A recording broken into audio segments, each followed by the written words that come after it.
Ndugu zangu wapendwa, ni wakaribishe kutafakari Juma Kuu, zile siku tatu katika Juma Kuu, ambayo tuanze na Alhamisi Kuu, Ijumaa Kuu pamoja na Jumamosi Kuu. Basi kwa kuanza, tuanze na tendo la baadhi ya waamini kuoshwa miguu. Hili ni tendo muhimu katika hizi siku kuu tatu, ambalo tendo hili linafanyika siku ya Alhamisi Kuu, wakati wa misa ya tukikumbuka ile karamu ya mwisho ya Bwana wetu Yesu Kristo. Tukio hili hufanywa ili kama kuwa kumbukumbu la tukio la kuwaosha miguu Bwana wetu Yesu Kristo alivyofanya kwa wanafunzi wake.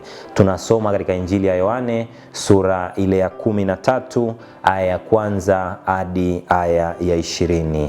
Labda tuangalie kwanza mazingira ya tendo hilo.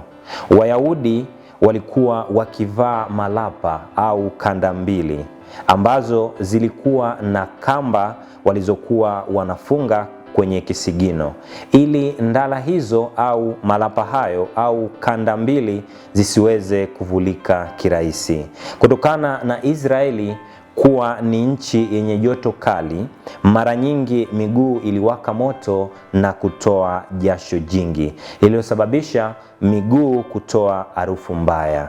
Pia kutokana na Israeli kuwa nchi ya jangwa, kwa sehemu kubwa miguu ilijaa vumbi sana walipotembea. Hivyo ikiwa Myahudi alipata mgeni, tendo la kwanza lilikuwa ni kuosha miguu. Mgeni kabla ya kuingia ndani ya nyumba alipaswa kuvua malapa au hizo kanda mbili alizokuwa amezivaa na kuoshwa miguu. Tendo hili lilikuwa ni tendo la ukarimu kwa mgeni. Lilikuwa na malengo makubwa mawili. Moja, kupooza miguu ya mgeni, ambayo kwa sababu ya kutembea umbali mrefu ilichemka sana na kutokana na joto kali, na kuisafisha miguu iwe safi.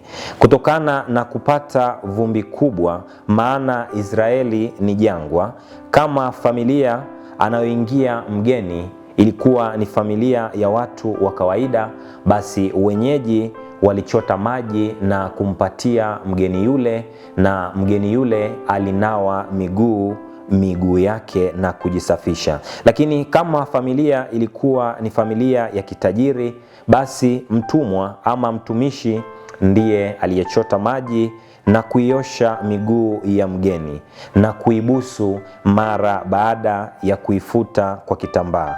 Hivyo Yesu alivyowaosha wanafunzi wake miguu, alifanya jambo ambalo kimsingi ni jambo lililofanywa na watumwa ama watumishi, na hivyo anachukua nafasi ya mtumwa. Petro alijua wazi kuwa jukumu la kuosha miguu lilikuwa ni jukumu la watumwa ama jukumu la watumishi, na ndiyo maana anapooshwa miguu na Bwana wetu Yesu Kristo, Petro anashangaa, iweje Bwana awaoshe watumishi wake miguu? Petro alisema hivi, Bwana, wewe wanitawaza miguu mimi? Rejea Injili ya Yohane sura ya 13 aya ya 6. Hii ndiyo sababu Petro kukataa hapo awali kuoshwa miguu na Bwana wetu Yesu Kristo. Hata hivyo Yesu anasema, kama nisipokutawadha una ushirika nami. Rejea Injili ya Yohane sura ya 13 aya ya 8.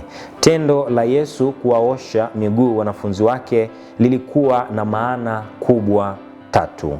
Moja, kuonesha roho ya utumishi. Kwa tendo hilo Yesu anatufundisha kuwa kiongozi ama mkubwa kwa hadhi anapaswa kujishusha na kuwatumikia wale ambao anawaongoza.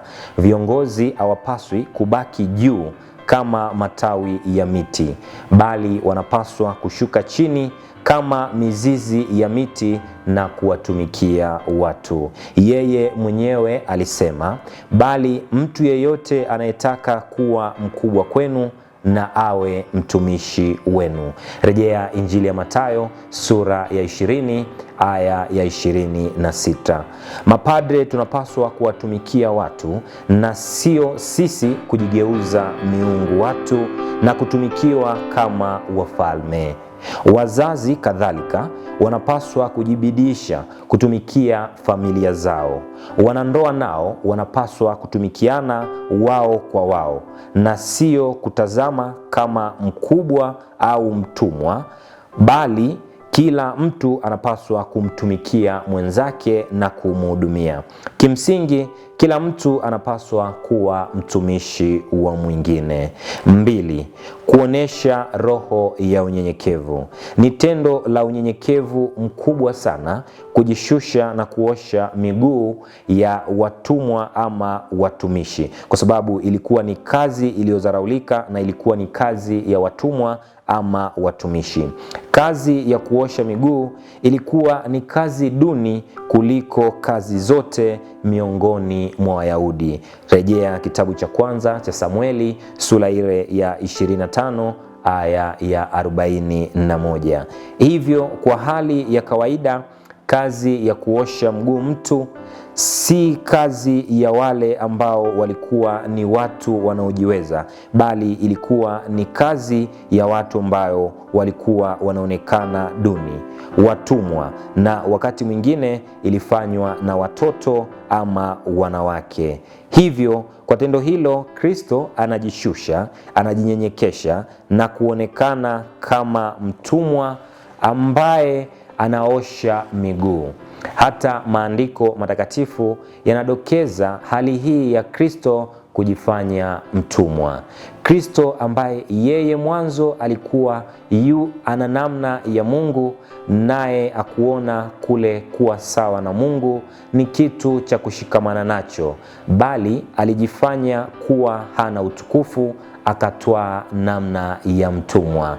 Rejea waraka wa Mtume Paulo kwa Wafilipi sura ile ya 2 aya ya 6 hadi aya ya 7. Yesu alijishusha na kuwa kama mtumwa ili kuonesha kuwa sisi nasi tunajipaswa kujishusha katika maisha yetu na hata kutimiza kazi zile ambazo zinatazamwa kuwa kama kazi duni. Tusiwe watu wa kujikweza na watu wenye majivuno, bali wanyenyekevu kwa mfano wa Kristo mwenyewe. 3. Dokezo juu ya sakramenti ya upatanisho. Yesu kuwaosha miguu wanafunzi wake ni kuashiria umuhimu wa sakramenti ya kitubio. Katika mwanga wa Zaburi ya 51 aya ya 2 isemayo, mwanga kuwa tendo la Yesu kuwaosha miguu wanafunzi wake ni dokezo la umuhimu wa sakramenti ya kitubio, ambapo Kristo mwenyewe anatuosha uovu wetu na kututakasa dhambi zetu. Kukataa kwa makusudi Kristo atuoshe uovu ama dhambi zetu ni kukataa kwa makusudi sakramenti ya kitubio. Kunatufanya tusiwe na ushirika naye. Dhambi zetu zinatufanya tusiwe na ushirika na Kristo. Kadhalika, Yesu ametupa jukumu la kuwatawadha au kutawazana sisi kwa sisi. Basi, ikiwa mimi niliye Bwana na mwalimu nimewatawaza miguu, imewapasa vivyo hivyo kutawazana ninyi kwa ninyi. Rejea Injili ya Yohane sura ya 13 aya ile ya 14.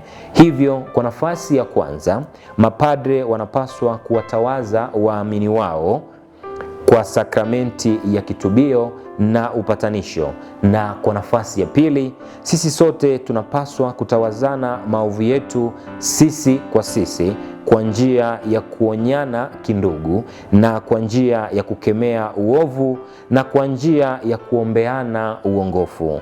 Tusiwe wa kwanza kupakana matope na kufunuliana uovu wa mtu mwingine kwa maslahi binafsi. Tendo lingine ni tendo la altare kubaki tupu. Misalaba, vitambaa na mapambo mengine huondolewa. Hili ni tukio ambalo linafanyika mara tu baada ya azimisho ya misa ya karamu ya Bwana siku ya Alhamisi Kuu. Mara baada ya misa, altare huvuliwa misalaba, vitambaa na mapambo yote huondolewa altareni, na hivyo altare kubaki wazi kabisa. Kwa nini altare kubaki tupu au wazi? Altare humwakilisha Kristo. Hivyo kitendo cha altare kuvuliwa vitambaa, mapambo na mapambo mengine, yaani altare kubaki tupu, hutukumbusha tukio la Yesu kuvuliwa nguo zake na kubaki mtupu. Baada ya kukamatwa, ndipo askari waliwali wakamchukua Yesu ndani ya praitorio, wakamkusanyikia kikosi kizima, wakamvua nguo, wakamvika vazi jekundu, wakasokota taji la miiba, wakaiweka juu ya kichwa chake na mwanzi katika mkono wake wa kuume. Wakapiga magoti mbele yake wakimziaki wakisema, "Salamu mfalme wa Wayahudi." Rejea Injili ya Mathayo sura ya 27 aya ya 28 hadi aya ya 29. Pia pale msalabani Yesu alivuliwa nguo zake. Rejea Injili ya Yohane sura ya 19 aya ya 23. Rejea pia kituo cha 10 cha njia ya msalaba. Kadhalika kitendo cha vitambaa na mapambo mengine kuondolewa altareni kinaashiria tendo la uhai wa Kristo kuondolewa kwa ajili ya wokovu wetu. Kadhalika tendo la kuondoa misalaba, vitambaa na mapambo altareni linaashiria kukoma kwa azimisho la misa hadi litakapofanyika tena katika misa ya kesha la Pasaka. Tumsifu Yesu Kristo.